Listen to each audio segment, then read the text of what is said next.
quite a few states right now, polls are open. In Georgia, Alabama, Pennsylvania, and Kentucky, a race with huge stakes and major amounts of money poured into it. President Trump has been putting in the work to unseat Republican incumbent Thomas Massie. The congressman has clashed with Trump White House over several key issues and pushed for the release of the Epstein files. We have reporters on the ground following these key races today. Jeff Zellenby is in Covington, Kentucky, and Danny Freeman is in Allentown, Pennsylvania. First to you, Jeff. So far, things have been open for a bit here, a couple hours plus. What are you seeing? What are you hearing? Hey, Sarah, good morning. Yes, voters here have been voting since 6 a.m. here in northern Kentucky, a steady stream of voters. And certainly we have talked to those who are supporting Thomas Massie. They said that they actually like how he stands up to President Trump. And we've talked to voters who are supporting his opponent, Ed Galbraith, saying that it's time for President Trump to have his own Republican congressman in office. So we will see how this voting goes. But it's really reflective of this very tight race here. President Trump, I'm told by his advisors, has been fixated on this contest.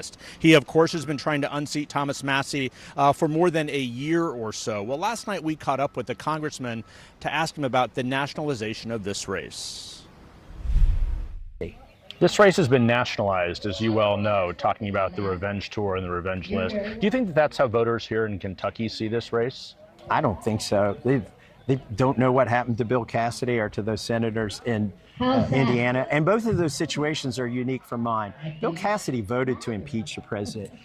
That's something I've never done and I would never do. And his constituents were mad about that, right? I'm still with my constituents, in spite of the billionaires spending millions of dollars to convince them I'm not. I think most of my constituents know that because I've been at this 14 years. I haven't changed at all. So that, of course, is an interesting point there. Congressman Massie has long been opposed to spending bills. He's long been a bit of a contrarian. The Republican Party has changed dramatically during this time, of course, during the Donald Trump presidency. But this is one of the most, if not the most expensive House primaries ever. More than $30 million spent. I'm on the race here and talking to voters. There's a sense of exhaustion as well. But, Sarah, this is one important point to keep in mind. This is a closed primary. That means only Republicans can vote in this primary. We've talked to several Democratic voters here who said they would have liked to have supported Congressman Massie, but he was not on their ballot. So that is something to keep in mind as we go through the day here. Only registered Republicans can vote in this congressional primary, but a very close one that the White House is keeping a very close eye on, Sarah. Yes, I think you're reporting spot on, especially when people are exhausted. I talked to one Kentucky voter who was like, I just want this to be over at this point, but it will happen today. Thank you so much, Jeff. Let's go now to Danny. Governor Josh Shapiro looking to leave his mark, of course, on Pennsylvania politics with the win today, but he's also trying to, as Donald Trump is, kind of put his finger on the scale, although Trump is doing it for revenge. What are you learning here? Yeah, that's right, Sarah. There are two real big storylines happening in Pennsylvania today. One is some of these swing districts that really the control of the House of Representatives come November could flow through here. And then the other is Pennsylvania Governor Josh Shapiro's influence on all of that. Let me start with why we're in Allentown in this specific district. It's a district you all will become very familiar with, the 7th Congressional District here in Pennsylvania. It is a swingy district. A Republican, Ryan McKenzie, he won it alongside President Donald Trump during his victory just a few years ago. And now Democrats are trying to take it back. And that's really the marquee race on the ballot here, is which Democrat is going to step up and try and unseat this Republican incumbent. The Democrats are Bob Brooks, Ryan Crosswell, Lamont McClure, and Carol Obando DeStern.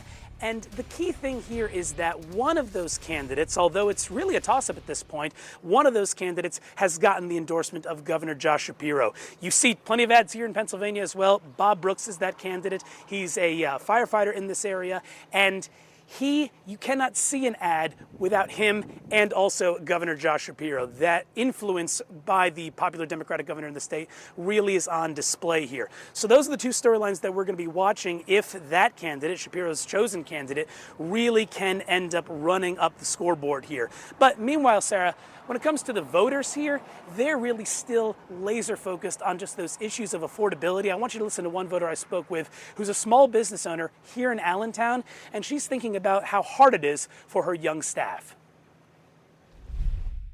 I think when you look at how expensive everything is for them just to even get started, I feel a sense of responsibility to provide not just a great place to work, but a great place to make a living. And that is a real challenge right now, to watch young people want to build a future that they're unsure of. And does it feel like D.C. is helping that right now? No, not at all.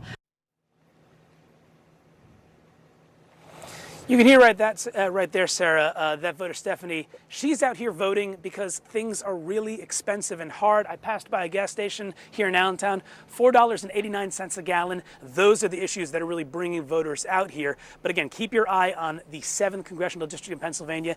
It could be incredibly important when it comes to control of the House come November. A lot is at stake for a lot of people. Thank you to you, Danny Freeman, and also to our Jeff Selney.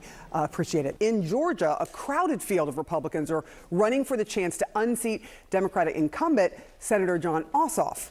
Georgia voters are also casting ballots in the race to replace Republican Governor Brian Kemp. That field includes some really high-profile names: former Republican Lieutenant Governor Jeff Duncan, who is now running on the Democratic ticket, and former Atlanta Mayor Keisha Lance Bottoms. CNN's Ryan Young is live on the ground in Ackworth, Georgia.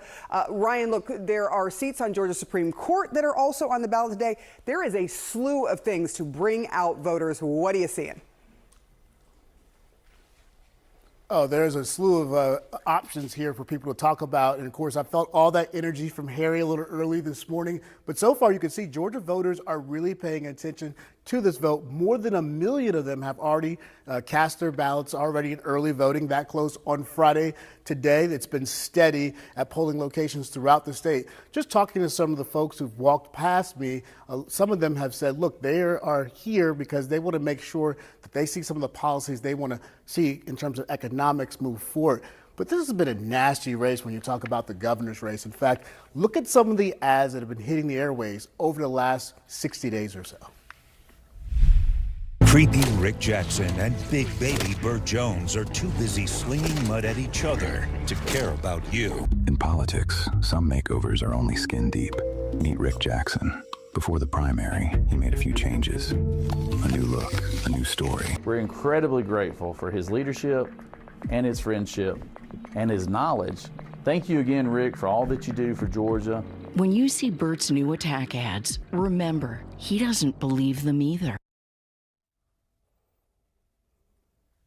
Yes, Sarah, people across the country may not know this. We have a very popular governor here in the state, and he's actually stepping to the side. Now it's Burt Jones versus Rick Jackson. Those two have been locked in the battle that's really locked up the airways when it comes to commercials. People are sort of out there casting. The room inside Mar-a-Lago had gone dead silent. Not the calm kind of silence. The dangerous kind. The kind where nobody wanted to breathe too loudly because they knew exactly what was coming next.